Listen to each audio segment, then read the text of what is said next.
नमस्कार दोस्तों, मैं स्वागत करता हूं आपको अपने YouTube channel target study hub पर।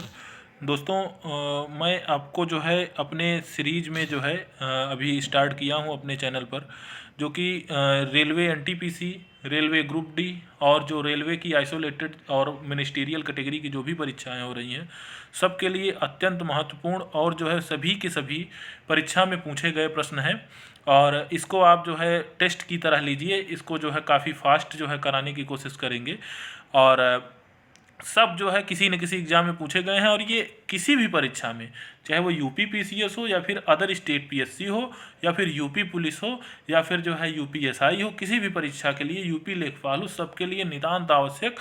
और सब जो है आप देखेंगे तो जो है जो यहाँ पर पूछा गया है वही कहीं और पर जो है मतलब कि किसी और सेट में पूछा गया रहेगा। ठीक है। उड़ीसा का खंडाधार जलप्रपात किस जिले में अवस्थित है?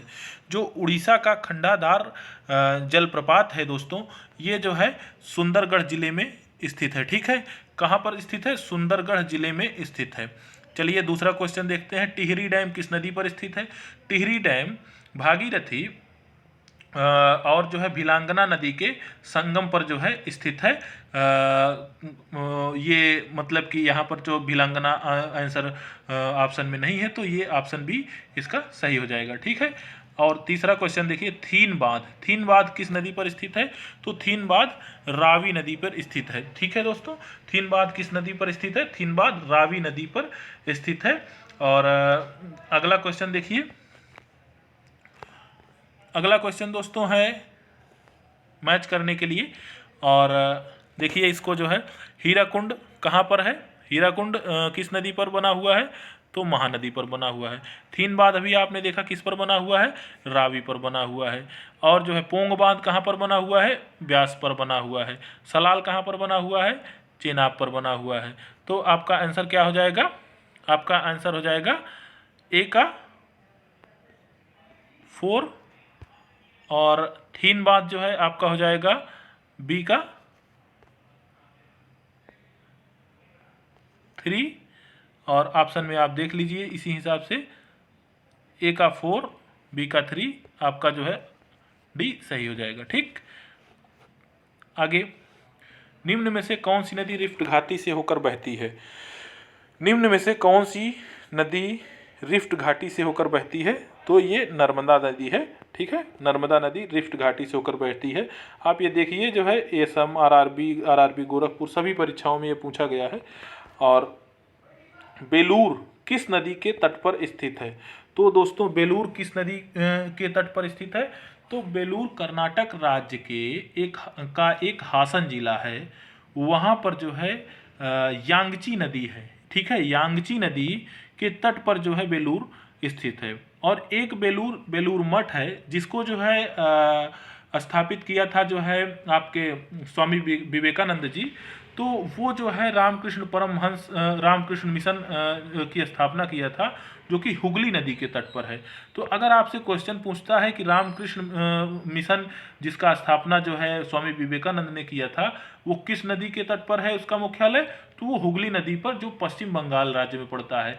लेकिन अगर जो है ये जो है आपसे पूछा जाए कि बेलूर किस नदी के तट पर है, तो बेलूर किस नदी के तट पर है, ऑप्शन के हिसाब से आप जो है देख सकते हैं यांगची नदी। यहाँ पर कहीं भी जो है हुगली नहीं ऑप्शन में दिया गया। ठीक है, तो ये हो जाएगा यांगची नदी।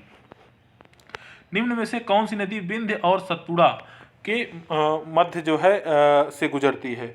तो आपकी जो नर्मदा नदी है मैकाल पर्वत से होते हुए ऐसे अमरकंटक होते हुए जाती है। तो ये नीचे की तरफ आपका जो है सतपुड़ा रेंज होता है, ये नीचे की तरफ सतपुड़ा और ऊपर की तरफ विंध्य रेंज होता है। तो ये जो है इससे होकर के गुजरती है। तो ऑप्शन आपका ये सही हो जाएगा। चलिए 8वां क्वेश्चन, सलाल विद्युत परियोजना किस नदी पर स्थित है? तो सलाल विद्युत परियोजना चेनाब नदी पर स्थित है। किस नदी पर स्थित है दोस्तों? चेनाब नदी पर स्थित है। ठीक है। और नागार्जुन परियोजना किस नदी पर स्थित है? तो ये बहुत ही प्रसिद्ध जो है क्वेश्चन है। नागार्जुन परियोजना जो है कृष्णा नदी पर है, आंध्र प्रदेश राज्य में अभी तक जो है पड़ता था, लेकिन बंटवारे के बाद में मैप के हिसाब से आप देख सकते हैं कि जो नागार्जुन सागर परियोजना है वो आपका तेलंगाना राज्य में पड़ेगा। ठीक है। उरी पनबिजली परियोजना कहाँ पर स्थित है? बहुत ही उरी द सर्जिकल स्ट्राइक आपने देखा होगा जम्मू एवं कश्मीर राज्य में, ठीक है। निम्न में लिखित में से कौन सा सुमेलित है?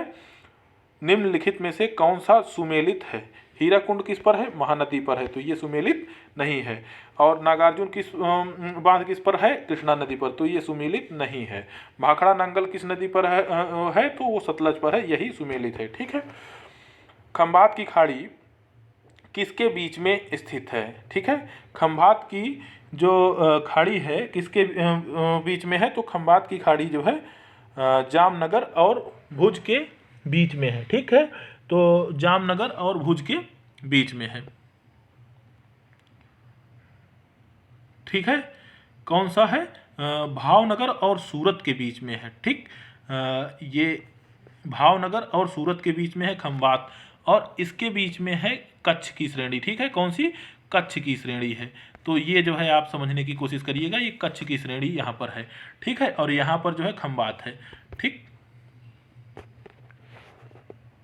कर्नाटक में स्थित बहुप्रयोजन नदी घाटी परियोजना का नाम क्या है? बहुत ही फेमस जो है क्वेश्चन है, तुंगभद्रा नदी है, ठीक है।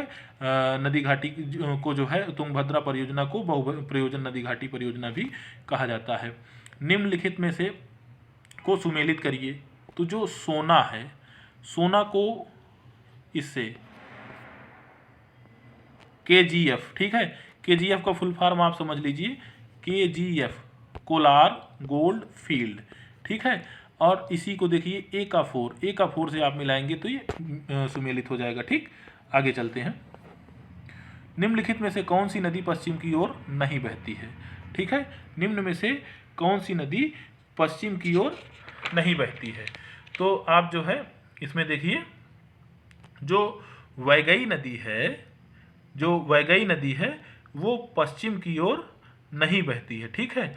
ये जो है पश्चिम की ओर नहीं बहती है, और ये मन्नार की खाड़ी में रामेश्वरम में जाकर के गिरती है, रामेश्वरम में जाके गिरती है वैगई। बाकी सभी जो है नर्मदा पश्चिम में, नेत्रावती पश्चिम में, ताप्ती पश्चिम में, ये सभी बहती हैं, लेकिन जो है ये क्या कहते हैं, मन्नार की खाड़ी में जाकर गिरती है, ठीक है। नेत्रावती नदी किसकी ओर बहती है? तो नेत्रावती नदी अभी थोड़ी देर पहले बताया, ये पश्चिम की ओर बहती है, ठीक है। भारत का पूर्वी तट किस नाम से जाना जाता है? तो भारत का जो पूर्वी तट है वो किस नाम से जाना जाता है? तो भारत का पूर्वी तट कोरोमंडल तट के नाम से जाना जाता है। पूर्वी तट कौन सा है? पूर्वी तट ये कोरोमंडल तट, ये मालाबार तट, ये कोंकण तट, ठीक है। राउरकेला स्थित इस्पात संयंत्र निम्नलिखित में से किस बांध से पानी लेता है? राउरकेला स्थित इस्पात संयंत्र निम्न में से किससे पानी लेता है? तो वो हीराकुंड बांध से पानी लेता है, ठीक है। किससे पानी लेता है? हीराकुंड बांध से पानी लेता है। जयकावाड़ी परियोजना किस नदी पर स्थित है? जयकावाड़ी परियोजना गोदावरी नदी पर महाराष्ट्र राज्य में स्थित है, ठीक है। निम्नलिखित में से असंबद्ध नदी का नाम बताइए। असंबद्ध नदी का नाम बताइए। देखिए, असंबद्ध नदी इसमें जो है पूछा गया है क्षेत्र के हिसाब से, ठीक है। पहली चीज़ तो अगर आप चिनाब ले लीजिए, सतलज ले लीजिए, रावी ले लीजिए, तो ये सभी उत्तर भारत की नदियाँ, ठीक है। और गोदावरी दक्षिण भारत की नदियाँ। एक तो ये हो गया। दूसरी चीज़ें इससे भी आप ले लीजिए, जो गोदावरी है वो कहाँ पर गिरती है? बंगाल की खाड़ी में। रावी कहाँ गिरती है? अरब की सागर में। चिनाब कहाँ गिरती है? अरब के सागर में। सतलज कहाँ गिरता है? अरब के सागर में सतलज का पानी जाता है। तो इससे भी जो है ये असंबद्ध हो गया। तो यानी आंसर आपका जो है इसमें गोदावरी ए सही हो जाएगा, ठीक। इंद्रावती, प्राणहिता और साबरी किसकी सहायक नदियां हैं? इंद्रावती, प्राणहिता और साबरी जो है गोदावरी नदी की सहायक नदियां हैं, ठीक है। आगे चलते हैं। केरल में इदुक्की परियोजना किस नदी पर स्थित है? तो केरल में इदुक्की नदी परियोजना जो है पेरियार नदी पर स्थित है, ठीक है। आगे चलते हैं। चंबल नदी के बहाव क्षेत्र बहाव क्षेत्र निम्न भू आकृति की बनी हुई है। तो ये खड्डों की बनी हुई है, ठीक है, चंबल नदी की खड्डों की बनी हुई है। ऑप्शन नंबर ए सही हो जाएगा। चलिए दोस्तों, बहुत बहुत धन्यवाद। आपको वीडियो कैसी लगती है आप इसको ज़रूर जो है कमेंट बॉक्स में लिखिएगा, और अगर ज़्यादा फास्ट हो गई हो तो आप ज़रूर कमेंट में लिखिएगा। वैसे क्विक रिवीजन के लिए काफ़ी अच्छा है, बहुत ही अच्छा है। और आप जो है इसको एक बार नहीं, 2 बार नहीं, 3 बार जब इसको आप सुनेंगे तो निश्चित रूप से आपको याद हो जाएगा और आपके एग्ज़ाम के लिए अत्यंत महत्वपूर्ण होगा। और जो है आपको जो है एग्ज़ाम में ज़्यादा से ज़्यादा नंबर गेन करने में आपको मदद मिलेगी, क्योंकि दोहराए हुए क्वेश्चन ही जो है आपको परीक्षा में मिलते हैं, इसमें कोई दो राय नहीं है। बहुत बहुत धन्यवाद दोस्तों। चैनल को जो है सब्सक्राइब करिए, दोस्तों में शेयर करिए। बहुत बहुत धन्यवाद।